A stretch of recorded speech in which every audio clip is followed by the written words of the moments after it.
அன்றன்றை காண என் தேவைகள் யாவையும் உம் கரம் நல்கியதே.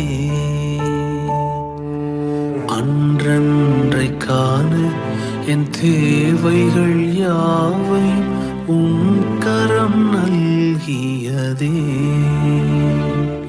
நீர் நடத்திடும் விதங்களை சொல்ல பூரண வார்த்தையே இல்லை. நீர் நடத்திடும் விதங்களை சொல்ல